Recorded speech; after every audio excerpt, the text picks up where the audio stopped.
Assalamualaikum warahmatullahi wabarakatuh. Waalaikumsalam warahmatullahi wabarakatuh. Baik, sebelumnya perkenalkan nama saya Yekti Wijayanti Nur Arifah dengan NPM 2440301136. Nah, kali ini saya akan mempresentasikan mengenai transformasi digital dalam pendidikan.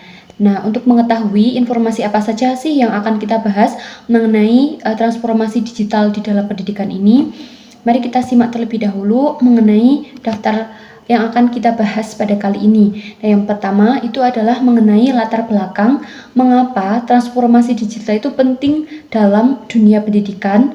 Lalu yang kedua adalah definisi dan konsep. Nanti kita akan memahami mengenai teknologi pendidikan dan juga e-learning. Lalu yang ketiga adalah dampak positif bagi guru, siswa, dan juga institusi.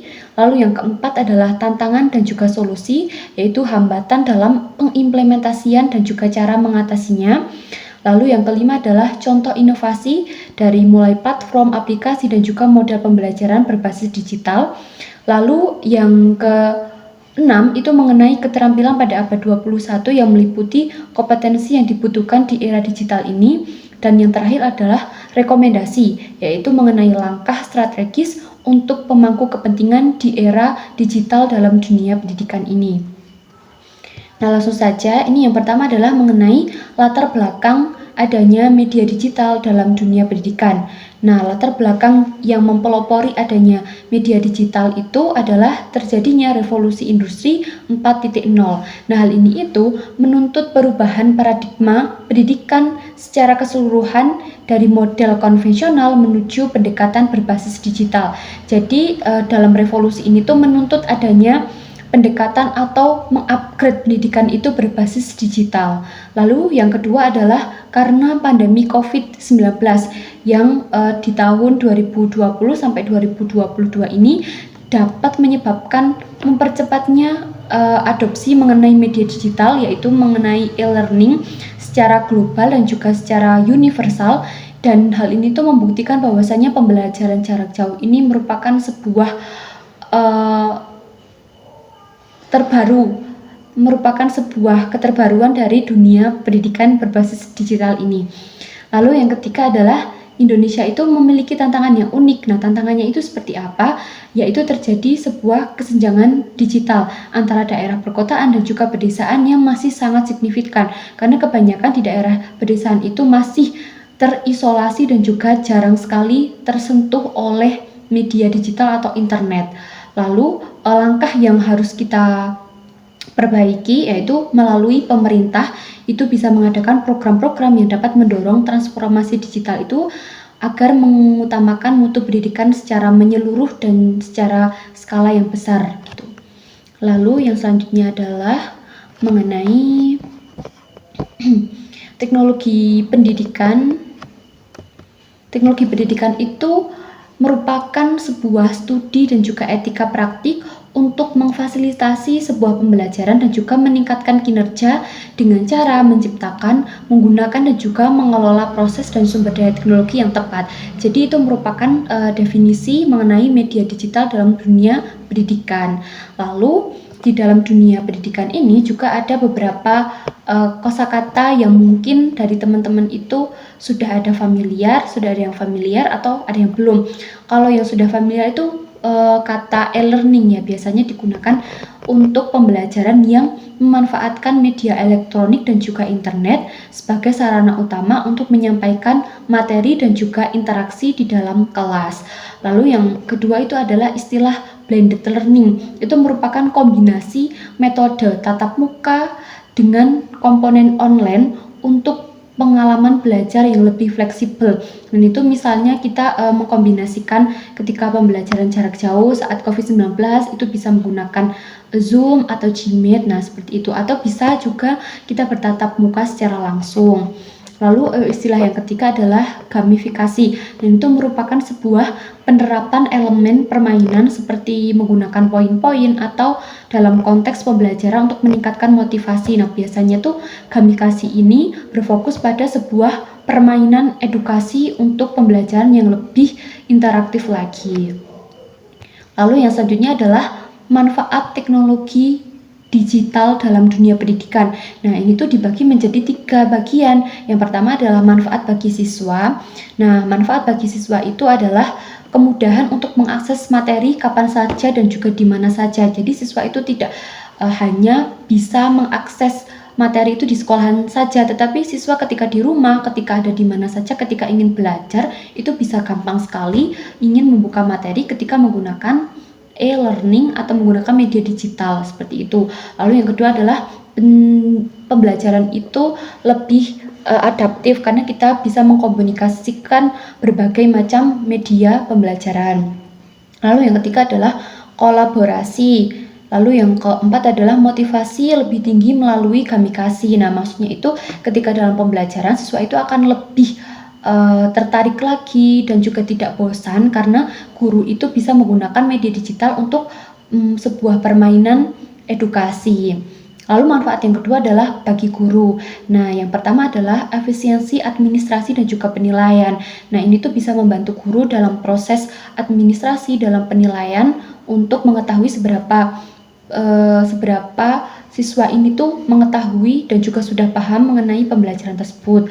Lalu yang kedua adalah variasi metode mengajar lebih kaya lagi. Ketika kita memanfaatkan media digital dengan baik, itu akan menjadikan sebuah variasi atau kreativitas guru itu lebih meningkat lagi.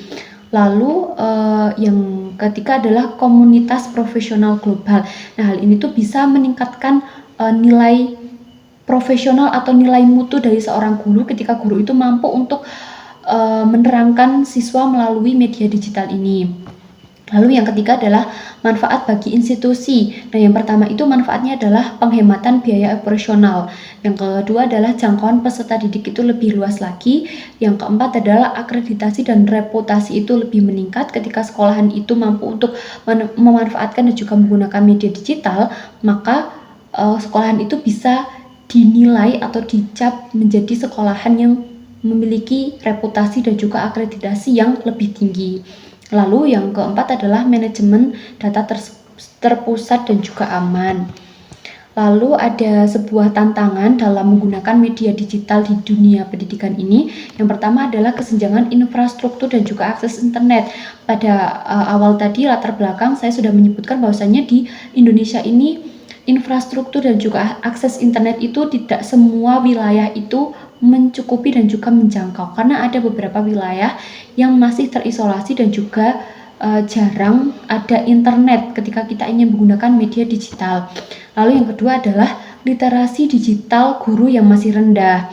Nah, hal ini tuh karena banyak sekali guru-guru yang masih belum paham mengenai penggunaan media digital dalam pendidikan ini, atau guru-guru mungkin yang sudah lanjut usia atau sudah orang tua itu kan pastinya akan gagap teknologi, jadi kesulitan untuk bisa memahami bagaimana cara kerja dunia digital itu. Lalu yang ketiga adalah konten digital berkualitas rendah. Nah, banyak sekali konten-konten edukasi yang isinya itu malah menyimpang dari nilai-nilai yang harusnya itu ada di dalam siswa. Nah, hal ini tuh harus diperhatikan agar nanti itu konten digitalnya itu bisa berkualitas lebih baik lagi. Dan yang keempat adalah ketidaksiapan orang tua dalam mendampingi anak. Nah, di dalam menggunakan media digital ini peran orang tua juga sangat penting karena agar bisa mengawasi anaknya ketika menggunakan media digital dalam dunia pembelajaran saja. Karena seperti yang kita ketahui bahwasanya anak-anak itu lebih pintar dan juga lebih paham mengenai teknologi, sedangkan orang tua itu yaitu gagap teknologi, jadi gampang sekali orang tua untuk bisa dimanipulasi oleh anak-anak. Maka dari itu diperlukan pendampingan terhadap mutu kualitas dari orang tua itu juga. Lalu untuk solusinya dari tantangan tersebut yaitu yang pertama adalah program dan juga akses internet desa oleh Kominfo. Jadi pemerintah bisa mengkoordinasikan untuk bisa membuat sebuah program secara menyeluruh untuk akses internet di berbagai wilayah Indonesia. Lalu yang kedua adalah pelatihan masif via platform guru belajar dan juga berbagi. Nah, hal ini tuh bisa meningkatkan kualitas guru untuk menunjang proses pembelajaran di media digital. Lalu yang keempat adalah kurasi konten dan standarisasi modul digital nasional. Nah, maksudnya adalah ketika guru ingin mengajarkan siswa lewat media digital, guru juga harus mengontrol dan juga memilah mana konten-konten yang memang sesuai dengan nilai-nilai standar nilai Pancasila. Lalu yang keempat adalah melakukan workshop parenting digital dan juga komunitas belajar. Nah, hal ini tuh bisa juga meningkatkan kualitas dari seorang orang tua untuk bisa meningkatkan pengawasan di media digital dalam proses pembelajaran anaknya. Lalu yang selanjutnya itu adalah peran media digital itu adalah sebagai investasi di masa depan. Nah, maksudnya itu adalah transformasi digital itu bukan sebuah pilihan, melainkan keharusan untuk menyiapkan generasi yang lebih kompetitif secara global. Karena di era yang serba digital ini, di era saat ini, menuntut seorang guru dan juga siswa untuk bisa paham mengenai media digital dan harus menggunakan media digital dalam proses pembelajarannya. Lalu yang kedua adalah kolaborasi. Melakukan kolaborasi antara pemerintah, sekolahan, orang tua, guru, dan juga industri teknologi adalah kunci keberhasilan dari implementasi media digital untuk investasi pendidikan di masa depan. Nah, hal ini itu menjadi sangat penting agar semua bisa berjalan dan juga terstruktur untuk mencapai pendidikan yang lebih maju lagi. Lalu yang ketiga adalah fokus pada kompetisi abad 21, yaitu guru harus mampu untuk menjadikan fasilitator kepada siswa agar siswa itu mampu untuk apa? Mampu untuk berpikir kritis, kreatif, komunikasi, dan juga kolaborasi. Baik teman-teman, mungkin itu saja yang dapat saya sampaikan mengenai pendidikan di era dunia digital ini. Apabila terdapat kesalahan dan juga mungkin kosakata saya yang kurang dipahami, saya mohon maaf yang sebesar-besarnya. Wassalamualaikum warahmatullahi wabarakatuh. Waalaikumsalam warahmatullahi wabarakatuh.